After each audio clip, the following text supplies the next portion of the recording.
Let's talk about church autonomy. Autonomy is the fact that churches of Christ are locally governed independent congregations that are led by local eldership that are boots on the ground there in the local congregation. There is no denominational hierarchy, there is no denominational overarching structure that is over groups of churches, and the reason for that in churches of Christ is this attempt to restore New Testament Christianity, that in the Bible Paul is not going around establishing denominational hierarchy. He's going from community to community, planting churches and appointing elderships that then have local responsibility for the well-being of those congregations. Now, often we go right into like an authority conversation on these are local elders who are tasked with having the authority within the congregation. But ultimately, Jesus is the authority of the congregation. Elders are on borrowed authority because Jesus is the chief shepherd and overseer of the souls of people, and Jesus has entrusted that congregation into the hands of spiritually minded, mature Christian people. So there is no biblical example of denominational hierarchy. So this is why churches of Christ try to be non-denominational in their approach. Now, this comes with some advantages and disadvantages. I'm going to talk about a few of those, and then I want to talk about some paths forward of how we can really find accountability within a autonomous structure, because this seems to be really an Achilles heel for many of the churches in our movement. So the first is that it's biblical. Autonomous congregations are biblical. That's a big advantage. We want to follow the Bible. We want to do what God said. It's very important that we try to be biblical as best that we can. But at the same time, being biblical in form and its intention doesn't really mean that it's biblical through and through. Sometimes we say, well, we've kind of set up like the skeleton of it might be biblical, but the meat that's on the bones is thoroughly unbiblical. You could say, well, we have a biblical structure because we have autonomous congregations run by local elderships, but if those local elderships are run like business CEOs, then you can end up in some ways that are actually quite unbiblical, according to 1 Peter chapter 5, where people are not doing so willingly and they're doing it lording over the flock, which is quite an unbiblical thing to do. So yes, it is a biblical approach, but just because it's a biblical approach does not ensure that all the aspects of how we do it are actually in and of themselves biblical, and that should be very important to us. As an aside, one of the things that I've noticed about eldership is that we tend to stress the qualifications. What does it take to become an elder? That's what we get stressed on. We don't often stress what the Bible says, like in 1 Peter 5, about what it means to be an elder, the kind of people that you're to be once you are an elder, of what that actually looks like, because you can't really have biblical elders just because you had the right criteria to get in if you don't have the right criteria to stay in. The second part of healthiness for autonomous congregations is I think it's healthy for local congregations to make local decisions for themselves. But at the same time, just because you have local leaders making decisions for the local people does not necessarily mean that those decisions are going to take in the whole picture, the big picture. You're not getting the resources of spiritually minded people who might be able to resource you or give you perspective that you might not have otherwise. And so you can end up in a very insulated, isolated, islandized place that just continues to perpetuate unhealthiness because there is no outside influence. Whereas churches with a denominational hierarchy are going to get some outside influence, some outside perspective, some outside direction. I'm not saying that's the way to go. I'm just saying that sometimes we miss that piece because local elders often end up an island to themselves and not seeking outside input. Decisions are made with people who have boots on the ground. They're not people who are thousands of miles away, hundreds of miles away, making decisions for the local body. At the same time, however, we also see that not all local elders actually have their ear to the ground. They may have boots on the ground, but they don't necessarily have their ear to the ground to listen to what is actually going on in the congregation. They may be, even though local, just as out of touch with the average person in the pew as someone in Nashville or Dallas or somewhere else might be, say we were to have some kind of denominational hierarchy. So just because you're local doesn't necessarily mean you're going to make any better informed decision.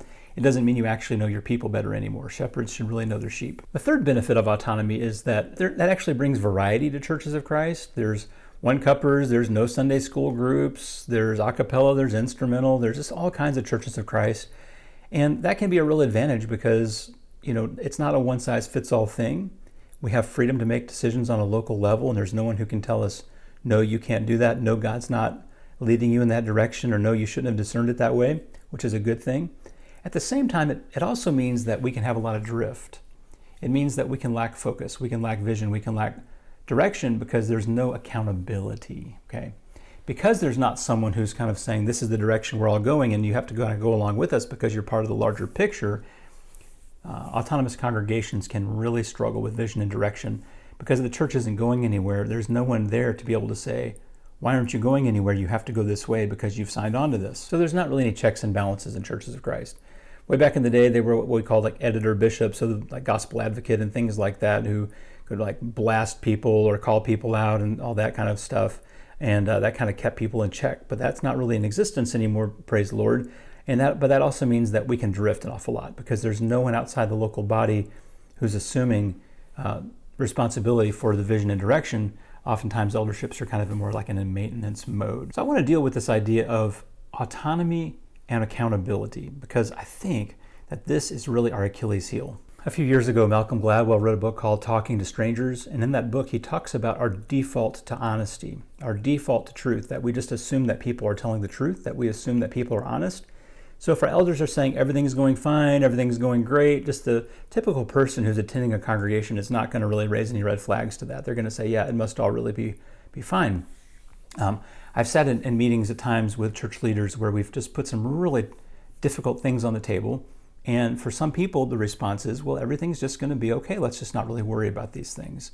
It's entirely possible that the room is burning down. It's like John Mayer, slow dancing in a burning room can happen. And sometimes there's denial. Sometimes there's a lack of responsibility. There's no accountability.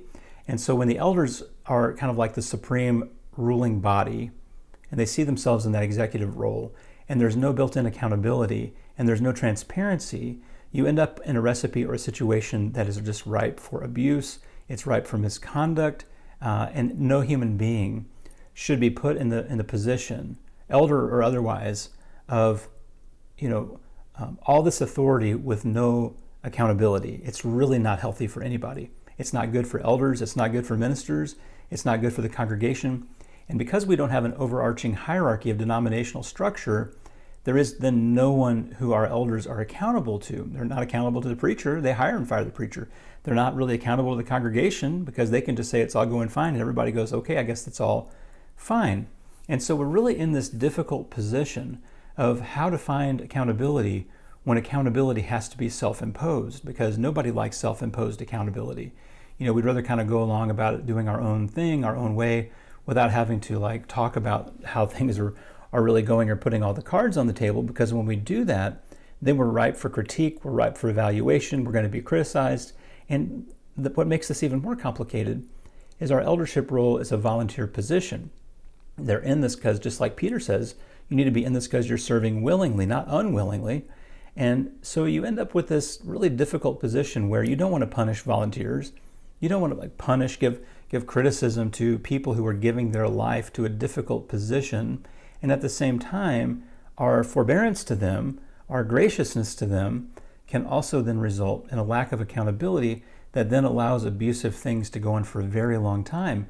It then allows dysfunction and mismanagement to continue on for a very long time, because when it goes to closed-door meetings, they're the only ones who know what's being said. Elders have to impose self-accountability because it's healthy as human beings to have accountability. Now, how do elders do that? Do that through communication. Here, church, here are the kinds of things we're talking about. Here are the minutes to the meeting, because churches are nonprofits. They have to keep meetings. Those meetings should be able to be accessible to the people in the organization. So keep minutes, publicize the minutes, publicize your communication, get the prayer requests. These are decisions that we're talking about for the future. What elders sometimes I think don't realize, and I've never been an elder, so it's hard for me to say this, it just seems to me that there's a real hesitancy to communicate, because it seems like when you communicate, then you get criticized. But then when you don't communicate, you're also going to catch flack for just how far is this going to go and what's really next? Are you making this move to make that move? If you make decisions through prayerful congregational discernment to put to the congregation the things that you're talking about as an eldership before you make decisions, and telegraph that, communicate that prior, you're going to build the kind of trust that people will go along with you. And that kind of trust is going to lend itself to a higher level of accountability, because you and the congregation are going to be more on the same page. So over-communicate, be overly transparent. The path to accountability is the path of transparency. the more of your cards you put on the table, which is a scary thing to do because, again, it brings you under critique and evaluation. But you're also in a position of high responsibility. And with that, it's going to come accountability. And again, we so focus on the qualifications, like we're selecting elders, so let's talk about elder qualifications, but we don't talk about what it really means to be a leader of a spiritual organization. So we get business people in the role who then lead spiritual organization like it's a business, who then treat volunteers like they're paid staff people, and that just really doesn't work very well. Now, in all of this, I'm not saying that the answer is denominationalism, it's denominational hierarchy. That was probably like the worst thing Churches of Christ could ever attempt to do. It would blow us wide open.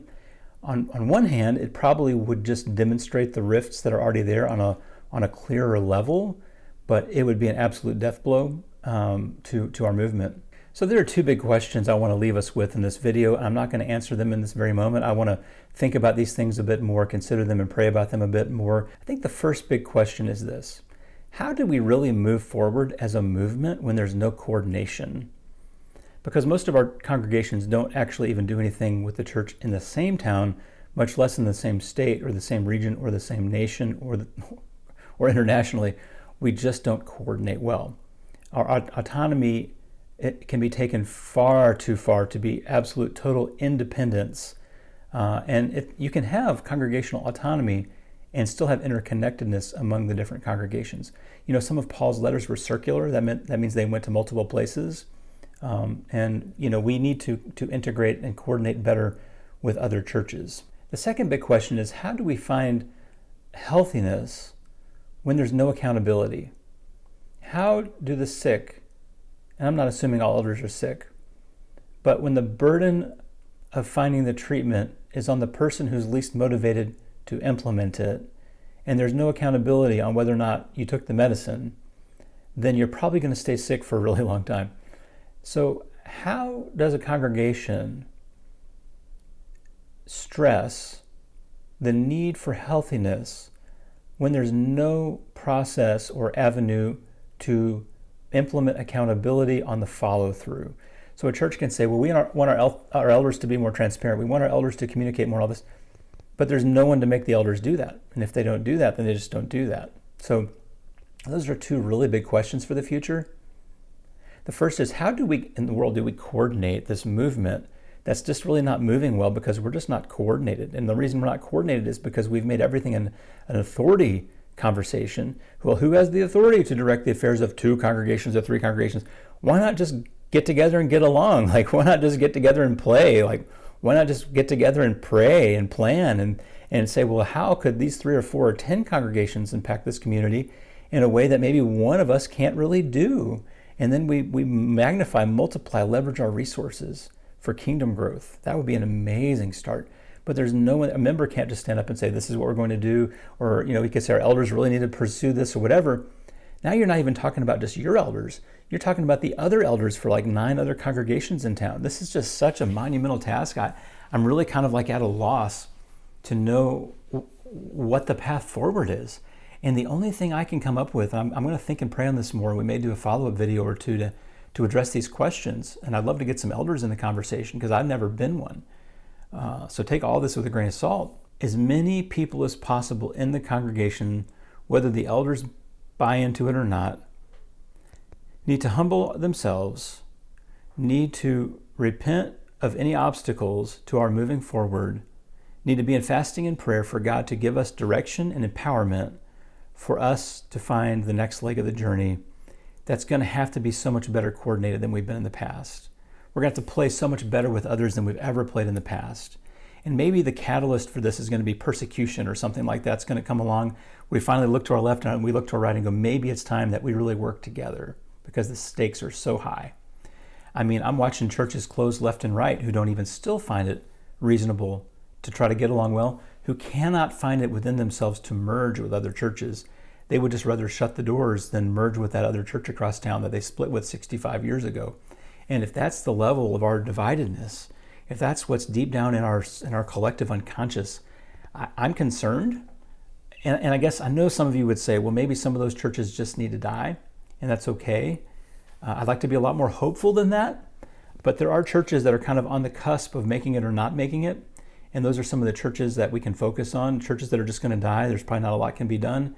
There are some churches that just need to change a few things. But again, the problem goes back to there's no accountability in the change for those who are the decision makers.